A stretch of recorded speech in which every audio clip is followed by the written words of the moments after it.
G'day guys, welcome back to the Year 13 Expo. My name's Hamish and I've got the pleasure of sitting down with Katie Walker from Google Photos in Sydney. My pleasure. Katie, nice to meet you. How you going? Good, how are you? Very well, I can't complain. Awesome. Now, Katie, can you tell us, what was your high school experience like? Yeah, so I went to Our Lady of the Sacred Heart in South Australia. It was a little private school, but it was like, not like a rich private school, you know, so it was very, very diverse. I met so many like just different people and it really shaped how I viewed the world and how much I value different perspectives on things. Did mostly like English at the start, like I was really heavy on the English, especially leading into high school.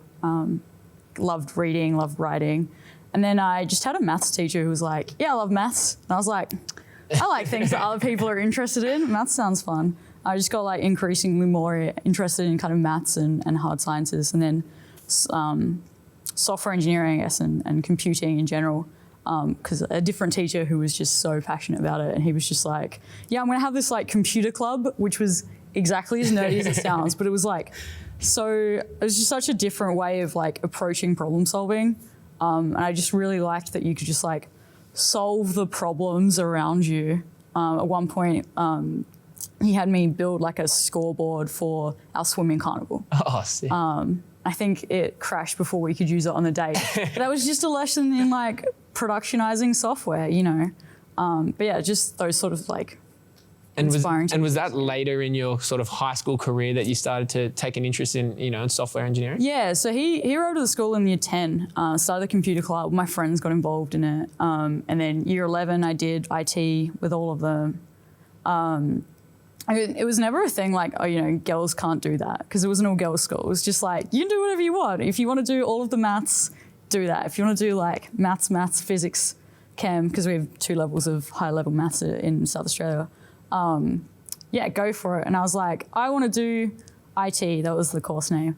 But like nobody else at my school did.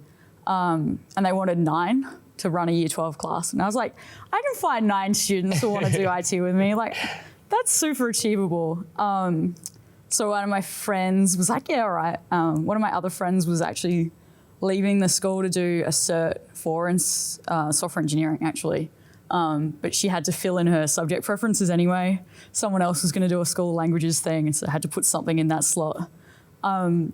And so it was 4. And I was like, I got 4. And they were like, all right, but you have to do it with the year 11s. So it was just me alone in this class. And then in the second semester, it was just like, I think there was during year 10 design graphics or something. Like I didn't even have but you know, they made it happen. And he taught me a bunch of useful things that I then took on to university. Now, if you didn't have that class, Yeah. do you still think you would have pursued software engineering? Maybe. Yeah. I really I just didn't know what I wanted to do.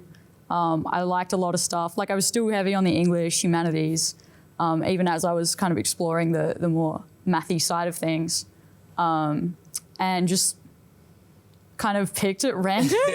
You know, you have to put in your preferences at the end of the year, and you have to like, oh, you know, this is stack ranked all of the subjects in the world, and you know, these are my top 5 ones and I want to do them for the rest of my life. I was like, that's scary. And my approach was just like to pick them randomly. Yeah. And it kind of just happened that software engineering was at the top of my list. Like when preferences closed. I didn't even know like... And was University of Adelaide at the top of that list as well? Yeah. So University of Adelaide was the only one near me that offered computer science. There was software engineering at University of South Australia. And that I had this thing about like applications versus theory. And at the time I was like, nah, theory. And now I'm like, applications. And then Flinders University was like really far away and had a tall hill. So I was like, nah, I didn't have a lot of like serious thought about what I was going to study. I just knew that like I was expected to go to university, and I thought the university kind of approach to learning was something that I might like. So just kind of went and did it. Awesome. Yeah. Awesome. And from those subjects that you studied at school, what skills, apart from maths, what skills have sort of, travelled into your career as a professional software engineer? I think it's more about how to think about problems rather than like the specifics of solving, this is how you solve a quadratic equation. This is how you write this sort of program.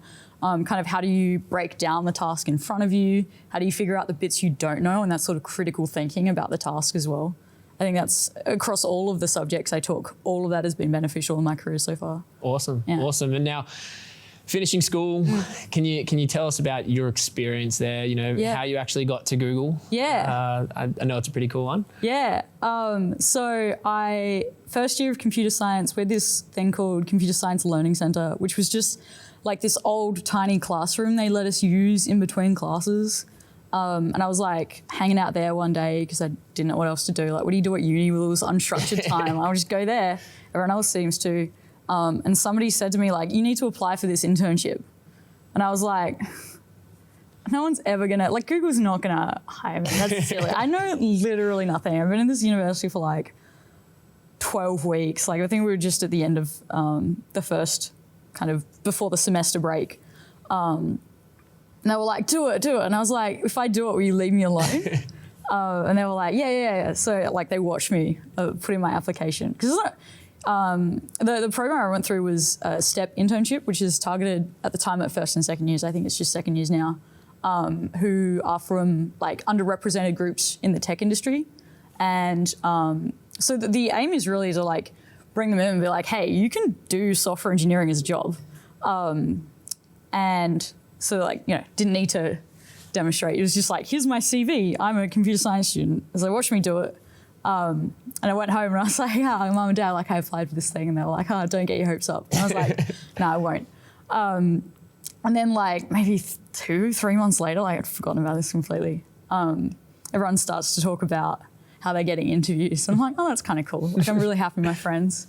And then I'm like walking home from the bus one day and I get this phone call from an unknown number. I'm like, it's going to be spam. So I was going to say, surprised you answered it. Yeah, I almost didn't. I was like, but what, maybe, like this little bit of a, it was a recruiter from Google and she was like, hey, want to come to Sydney in the summer? And I was like, actually, no, I skipped a step. Where'd you do interviews? You had to do interviews? Yeah. But virtually or you went into the office? Virtual phone calls, yeah. So they were technical and they like solved this problem and they were really looking for like, they weren't looking for me to know the things.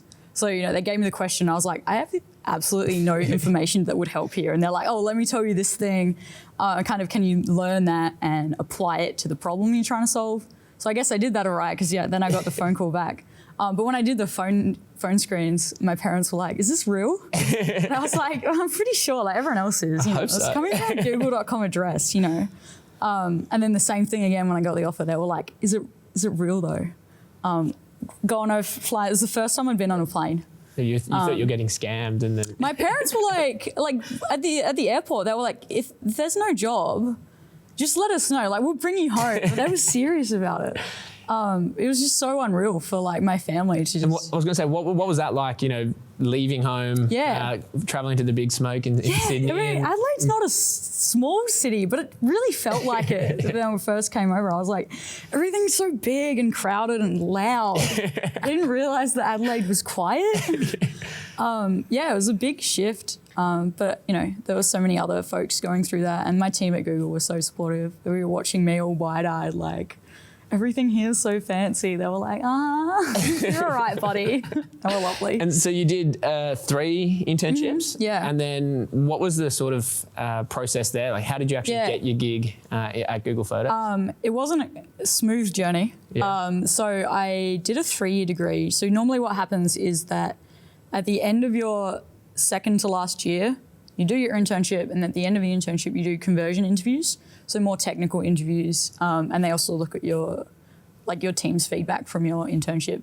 I didn't realize, this is going to sound like I'm just not at all observant around me, but I didn't realize that was true for me. But this was because I was supposed to go to the US for a soccer scholarship. And so the whole staying in Adelaide thing was just this like temporary solution. And then, but I got to the end of second year, I was doing it. I was like, oh, like, I'm supposed to be doing these interviews and I just wasn't ready for it. And I tried to cram for it. And then a few months later, they were like, yeah, like your project feedback was really good. But you just, in your interviews, didn't really demonstrate the sort of technical skills we're looking for. And I was like, fair. But I was really lucky that my university offered an honours degree. So I didn't think academia was really what I wanted. Through honours, I found out that it wasn't, which is fine. It's a year and you learn what you don't like, and that's as important as what you do like. But it meant that I got to do another internship, and so I did a bunch of prep this time. Almost certainly did too much preparation. I applied for all these jobs just for the interview experience because I just had my sights set on this goal. It's like, I'm going to do it. You want to get the job. I want to get the, yeah, that's awesome. Yeah, and in hindsight, it's a beautiful thing. Yeah, but I could have gone somewhere else and got to Google some other way. But this is the path I chose, and it got me where I wanted in the end. So can't really regret that. Can't really complain. Yeah, no, not at all. Now, what were your initial plans when you were finishing school? Yeah. Or was it Google? Did you have your eyes set on Google and no, that's what you really wanted to achieve? Finishing high school was I don't know. The world is my oyster. There's so much. I was like, can I just do everything, please? Which is little nerdy me. My parents were like, pick something. But I was supposed to go to the US to study, but also play college soccer. And then I got injured, and so that wasn't a thing. But until that point, it was just it doesn't matter what you study there because the goal is to play soccer. And I just had this. I don't know what it's like now, but for me, the people around me were like, you don't have to pick one career. And I was like, excellent. You can make a mistake and you can do that for a while. And I don't think I'll stay in tech forever. I think there's a whole bunch of other problems that I'd like to try solving, Oh, that's awesome. Yeah. That's awesome. And during that period, you were quite set on soccer. And when that fell through, what were you feeling? What was that like? Disappointment for sure, not seeing your goal through, but also kind of excited at the opportunities that did open up. Being at Google has changed the way I see the world so much and opened up so many opportunities for me. And I feel like I've really grown as a person, and, something else might have happened if I'd gone to the US, but everything happens for the reason. Everything happens for a reason. And even if it's not for a reason, if you keep your mind open, you're probably going to find something good for you. You'll learn from it. Yeah. You'll learn from it. That's awesome advice. Now, when did you discover your passion? Well, actually, firstly, what is your passion? What is my passion? I have many passions. Soccer is the big one, but it's kind of just soccer. I just want to play soccer. But I think for me, it's about what's your contribution to the world? Do you leave the people around you in a better place, or do you make them feel terrible? I don't want to do that. I want to make sure that I'm having a good impact on the world, and however big or small that is. And I think trying to solve problems for people, whether that's through computers or not. But at the moment, it's through computers. Yeah, I was about to say, so how do you actually, act on your passion? And it's obviously through computers, through Google. Yeah. Is there anything, past Google that you can see using tech to change the world? I have this vague feeling there is, but I don't know what it is. I'm just there's something there. And I'm just One day. Right. And so, there's so much that you can learn, even if this isn't your end state, right? The people at Google are incredible and they teach me so much. And the skills, so many of the skills in sort of this knowledge industry are transferable. I don't have to be in software forever, right? Yeah. Yeah. So I think. Big time. Yeah. Now, Google, it's a pretty cool place to work, so I've heard. Yeah. What are the characteristics that, of a new employee or a potential employee that Google look for? Yeah. I think a lot of it is about problem solving, but also how you problem solve as a group in a community, and your kind of collaboration, and also what do you contribute to the team's goals, or are you kind of self-focused? And I think it's more towards are you contributing to team goals? When you tackle a problem, are you afraid of it? Don't be afraid of it. We want people who are going to see a problem, just go after it. And know how to attack it. And even if you don't know, go find out. I've constantly been given projects where it's I don't think I know how to deal with this. And they're like, that's fine. Okay, I'll just go figure it out. And, everyone's super helpful and wants to help you figure it out. That's awesome. Yeah. Sounds like a soccer team. Yeah, it is. Yeah. No wonder you love it so much. Yeah, it's the same thing. Now, what does the future of Google look like? Oh, that's a It's a great question. It might be a bit above my pay grade.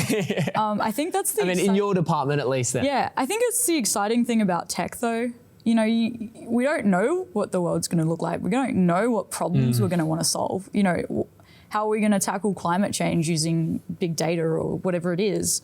I love that. Yeah, that's awesome. And you know, I work in the tech space as well, and it's constantly changing. Right. And you always with the latest tech that pops up. Never a dull moment. Never a dull moment at all. Now, what is Google Campus like? Yeah. I've seen videos. I've seen the some movies. Yeah. It looks pretty cool. It looks pretty fun. What's the wackiest thing that you see? The wackiest thing. Apart from the slide. Yeah, the slide. The slide's pretty cool. So that's in our Mountain View office, and we used to go there for orientation. It's pretty good. The wackiest thing I think in an office, there's two. So my first day at Google as a full-timer, we were taking someone who was like new to the office. They'd never been in the office before. What do they call them? Noogler. Yeah. So we were nooglers then. So we were taking them around, and we walk into a micro kitchen, which is just like a little seating and like it's got snacks in it. It's like a small kitchen, but there's no, you know, there's fridges, but it's stocked with drinks and stuff. Do you ever pocket any? Take some on your way out? Yeah, but like, you know, I'm thirsty right now. You don't want to hoard the snacks. That's not googly, you know. There you go. That's fair enough. Yeah. Don't hoard snacks if you want to get a job. Yeah. Now, 18. Thinking back to your 18-year-old self. Yep. What's some advice that you'd give yourself now? I would say, don't be afraid of making mistakes. I was like, failure is not an option. Failure is always an option. You know what you get out of failure? Lessons. You know, like. A failure isn't closing a door. You just have to find a different path, you know, and not being afraid of that. Because there was a bunch of things in my life that didn't work out the way I wanted to. I didn't go to Google after the second internship. And if I just stopped there, you know, what would I'd probably still be crying about it, to be honest. I was just like, no, you gotta find a different path. And whether that's, you know, to a new destination or if it's the same one, just, you know, take what you can from it, learn, do something different the next time. That's awesome advice. Yeah. I love that. Now, last question. What would you do if money was no object? Oh, there'd definitely be a soccer field involved. I've always said, like, it's not really possible in Sydney, but I want to own enough property where I can have a soccer field. That's awesome. Invite all my friends to play soccer with me. Yeah. With a big stadium as well? Nah, something real grassroots where, you know, kids can just come and play on my soccer field because, you know, grass is such a premium in Sydney. Oh, yeah. It's I mean, I was out west quite recently, and it's starting to get a little bit drier. So try and find somewhere close into Sydney, and I think you'll be right. Yeah, with all that the infinite money, I'll just level some apartment buildings, put in a soccer field. Perfect. I'm sure the residents would love that. Yeah, I love it. Perfect. Well, that's all we have time for today, Katie. Thank you so much for taking the time to speak with us. It's been pretty awesome. I'd be pretty keen once you actually get that soccer field set up. I'll send you an invite. Yeah, send me an invite because I'm pretty keen. Everyone at home, thank you so much for tuning in.